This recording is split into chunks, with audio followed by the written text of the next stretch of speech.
মানুষ, একটু চিন্তা করে দেখো, বৃহত্তর সিলেট হযরত বাবা শাহজালাল ইয়ামেনী, মারহাবা বলেন, বাবা শাহজালাল ইয়ামেনী মুজাররদি রাহমাতুল্লাহ আলাইহি এবং হযরত শাহপরান ইয়ামেনী রাহমাতুল্লাহ আলাইহি ইয়ামেন থেকে আগমন করলেন। কেন করলেন? নবীজির পারমিশন নিয়া, নবীজির ইজাজত নিয়া, নবীজির হুকুম নিয়া।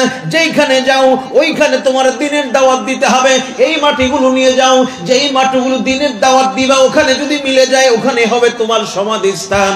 এইভাবে ঘুরতে ঘুরতে বিভিন্ন ভাবে ওই দিল্লি থেকে আস্তে আস্তে বিভিন্ন সৈন্য সামন্ত সঙ্গীদেরকে লইয়া হযরত বাবা শাহজালাল ইয়ামেনী রাহমাতুল্লাহ আলাইহি আপনাদের পুণ্যভূমি সিলেটে আগমন করে আমাদের শুধু সিলেট নয় तमाम বিশ্বকে, বাংলাকে ধন্য করে দিয়ে গেল। জোরে বলি আল্লাহু আকবার। ও মুসলমান বন্ধুরা, নবী প্রেমিকারা, আল্লাহ আশিকে আনা মানে আল্লাহ আশিকে ওলিগণ, একটু চিন্তা করে দেখেন, নবীজি দোয়া করলেন, আল্লাহ গো, ও আমার আল্লাহ, ইয়ামেন দেশের জন্য তুমি বরকত দান করো।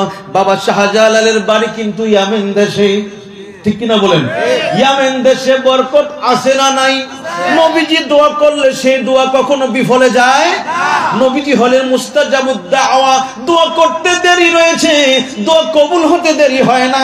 সুবহানাল্লাহ বলেন। এমনি করে ইয়ামেন দেশে বরকত নবী দিয়েছেন, ওই দোয়ার ফসল কিন্তু আমরাও পেয়েছি। ইয়ামেন দেশের বরকতের কারণে হযরতে বাবা শাহজালাল ইয়ামেনী এত বড় আল্লাহওয়ালা হলেন। ওই বরকতগুলো আমাদের বাংলায় এসে পড়লো, এই সিলেটের জমিনে পড়লো।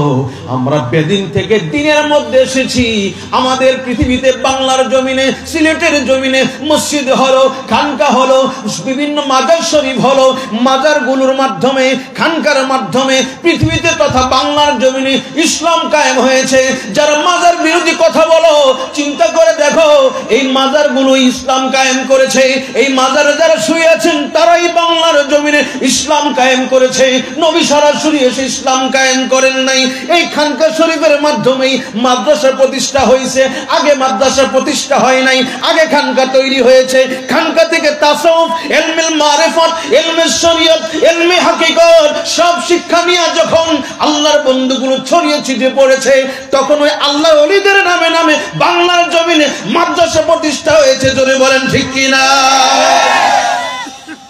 ও মুসলমান ভাইরা, নিজের অতীত ভুলে যেও না, নিজের বাস্তবতা ভুলে যেও না। তাইলে তোমার মূল যদি নষ্ট হয়ে যায়, তোমার অস্তিত্ব থাকবে না, তোমার রাস্তা ছুটে যাবে, তুমি পথভ্রষ্ট হয়ে যাবে এবং পরকালে পথভ্রষ্টদের দলে তুমি জাহান্নামের পথে হাঁটবে।